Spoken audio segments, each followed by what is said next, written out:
सुप्रभात विद्यार्थियों। पिछला जो वीडियो था उस वीडियो में हमने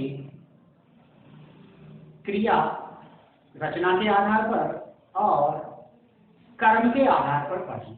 आज हम अध्ययन करेंगे काल के आधार पर क्रिया के भेद। और जहां तक मेरा अनुमान है आप सभी लोग काल के आधार पर क्रिया के भेदों से अच्छी तरह वाकिफ होंगे, लेकिन फिर भी देख लेते हैं एक बार। काल के आधार पर क्रिया के भेद। ठीक है, काल के आधार पर क्रिया के जो भेद होते हैं उनकी संख्या बेटा 3 होती है। कितनी? 3 मात्र। ठीक है, कौन कौन से 3 भेद होते हैं? जैसा आपने काल पढ़े होंगे पहले, तो आप जानते भी होंगे कि काल जो होते हैं वो हमारे कितने प्रकार के होते हैं? 3 प्रकार के होते हैं। ठीक है, वर्तमान काल, भूतकाल और भविष्य काल। ठीक उसी आधार पर हमारी काल के आधार पर जो क्रियाएं होती है, इन क्रियाओं के भी कितने भेद होते हैं बेटा? 3। कौन कौन से 3 भेद होते हैं उनके नाम देखो इस प्रकार है।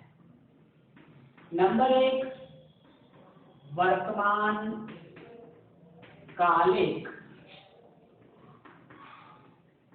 क्रिया। नंबर 1 जो क्रिया है वो वर्तमान कालिक क्रिया किससे बनी? वर्तमान काल से। वर्तमान काल में हमने क्या जोड़ दिया है? एक प्रत्यय जोड़ दिया है।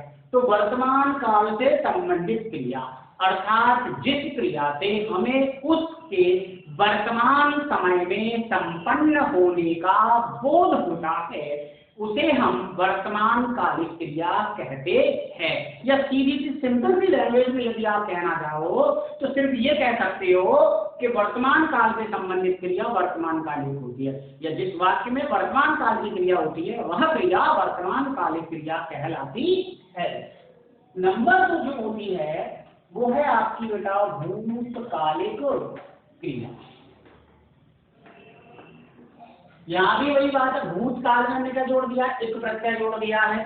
भूतकाल से संबंधित क्रिया, अर्थात जिस क्रिया से उसके भूत अर्थात गुजरे हुए समय में होने का बोध होता है उसे भूतकालिक क्रिया के नाम से जाना जाता है। और नंबर 3 जो क्रिया है आपकी वो है बेटा आपकी भविष्य कालिक क्रिया।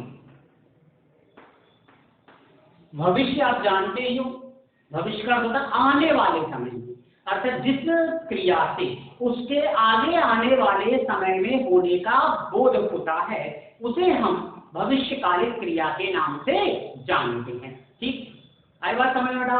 सिंपल सी पहचान है, वर्तमान काल से संबंधित क्रिया वर्तमान कालिक, भूतकाल से संबंधित क्रिया भूतकालिक और भविष्य काल से संबंधित क्रिया भविष्यकालिक क्रिया कहलाती है। सबसे कम महत्वपूर्ण है, लेकिन फिर भी यदि मान लीजिए आपसे पूछा जाता है कि काल के आधार पर क्रिया के कितने भेद होते हैं, तो काल के आधार पर क्रिया के कितने भेद होते हैं? मात्र 3 भेद होते हैं, वर्तमान कालिक, भूतकालिक और भविष्यकालिक। अब हम इनकी डेफिनेशन और एक बार देख लेते हैं। वर्तमान कालिक जो क्रिया है इसकी अगर हम डेफिनेशन लिखेंगे तो क्या लिखेंगे? तो परिभाषा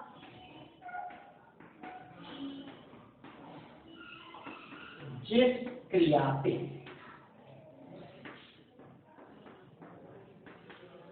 उसके वर्तमान समय में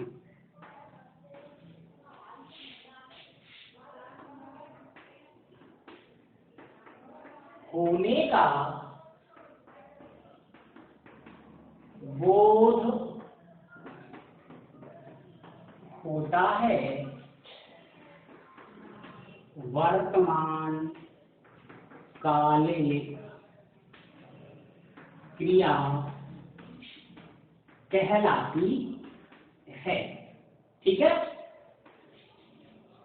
जिस क्रिया से उसके वर्तमान समय में होने का बोध होता है वर्तमान कालिक क्रिया कहलाती है। अगर हम इनकी पहचान की बात करें तो पहचान क्या होती है?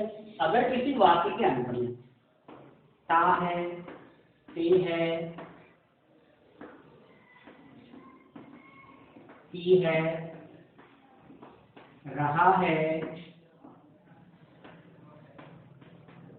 रहे हैं, रहा है आदि आते हैं।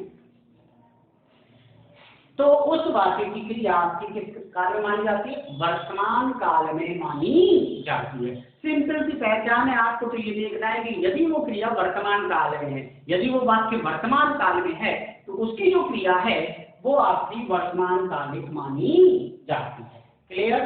कोई डाउट? ठीक है, आगे देखो बेटा। नंबर 2, भूतकालिक क्रिया। भूतकालिक शब्द का जो अर्थ, भूत का अर्थ होता है गुजरा हुआ, बीता हुआ, और काल का अर्थ होता है समय, इसका अर्थ होता है संबंधित, अर्थात बीते हुए समय से संबंधित क्रिया। तो क्या कहेंगे अपन परिभाषा के तौर पर? जिस क्रिया से उसके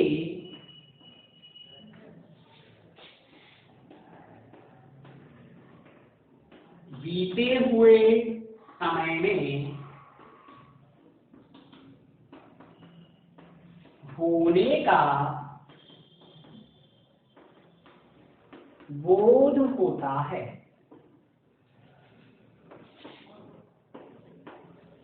भूतकालिक क्रिया कहलाती है।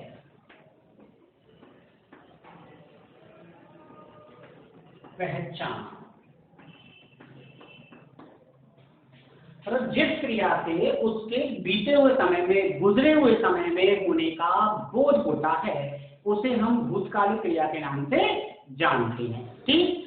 और उसकी पहचान की अगर अपन बात करें तो जिस वाक्य के अंत में आ, ई, ए या था, थी, थे आते हैं, जिस वाक्य के अंत में आ, ई, ए, था, थी, थे आते हैं, वो आपकी क्रिया हमेशा भूतकालिक क्रिया कहलाती है। क्लियर? ठीक है बताओ। तो जिस वाक्य के अंत में ता है, ते है, ती है, रहा है, रही है, रहे आदि आते हैं वो आपकी वर्तमान कालिक, और आ, ई, ए, था, थी, थे आदि आते हैं वो आपकी भूतकालिक क्रिया। ठीक है? नेक्स्ट अगली देखिए आप, भविष्यकालिक क्रिया।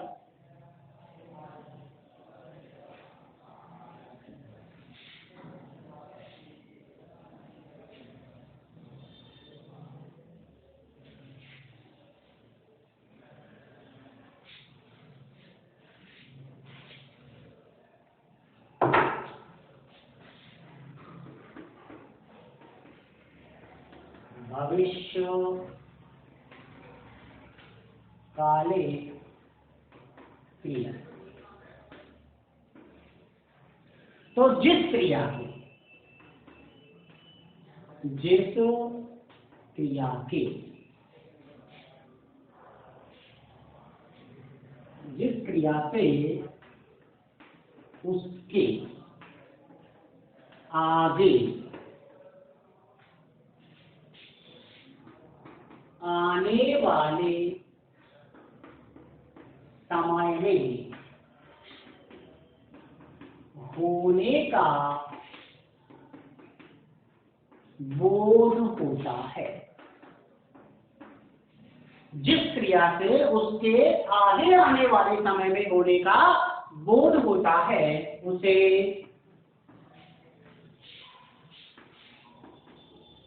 भविष्यकालिक क्रिया कहते हैं, उसे भविष्यकालिक क्रिया कहते हैं। ठीक है?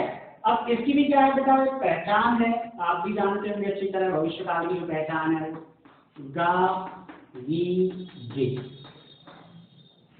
तो जिस वाक्य के अंत में गावी के आदि आते हैं वो आपके भविष्यकालिक क्रिया होती है, क्योंकि गावीय से हमें उस कार्य के आगे आने वाले समय में होने का बोध होता है। तो भविष्यकालिक क्रिया किसका बोध कराएगी? भविष्यकाल। या भविष्यकाल का बोध कराने वाली क्रिया भविष्यकालिक क्रिया कहलाती है। और काल के आधार पर ये 3 प्रकार की क्रियाएं होती है, वर्तमानकालिक, भूतकालिक और भविष्यकालिक। पद पर ही चलेंगे, सिर्फ हमें काल का नाम लिखना है, क्रिया के बारे में ये नहीं बताना है कि कौन सी कालिक है, क्योंकि आप जब पद परिचय करोगे तो 5 बिंदुओं की आपको जानकारी देनी है क्रिया में। सबसे पहले प्रकार देना है, फिर लिंग वचन, उसके बाद आपको जानकारी देनी है काल की। तो सिर्फ अपन को काल बताना है, इसलिए आवश्यक नहीं है कि हम प्रकार के अंदर काल के आधार पर क्रिया को दर्शाएं। यदि आप चाहते हो कि हम दर्शाएं, दर्शा सकते हो, यदि आप चाहते हो ना दर्शाएं तो कोई आवश्यक नहीं है। ये आपके ऊपर डिपेंड करता है कि आप उसे दिखाना चाहते हैं या नहीं, क्योंकि काल जो है वो आपका 5वां जो बिंदु है उसके अंदर स्पष्ट हो जाएगा। और वहां हमें सिर्फ क्या लेना है, काल की जानकारी देनी, काल का नाम देना है खाली। 10th के जो विद्यार्थी है उनके लिए भी यह महत्वपूर्ण तथ्य है, क्योंकि उनके 1 नंबर का पूछा जाता है कारक, काल और वाच्य। एक वाक्य आएगा और उस वाक्य में आपसे कारक पूछेगा कौन सा कारक है, काल पूछेगा कौन सा काल, और वाच्य पूछेगा कौन सा वाच्य है, और वो क्रिया से रिलेटेड है। आप काल के आधार पर अपन जो क्रिया पढ़ी उसी के आधार पर हम वर्तमान काल, भूतकाल और भविष्यकाल की पहचान कर सकते हैं। और नेक्स्ट जो आएगा अपन पढ़ेंगे आगे, अगला जो बिंदु 5वां जो बिंदु जिसकी अपन जानकारी देंगे वो होता है आपका वाच्य। तो वाच्य के बारे में भी आपको पढ़ना है, और वाच्य वहां हमारे भी काम आने वाला है, इसलिए आप ध्यान से इन दोनों बिंदुओं को पढ़ेंगे। धन्यवाद।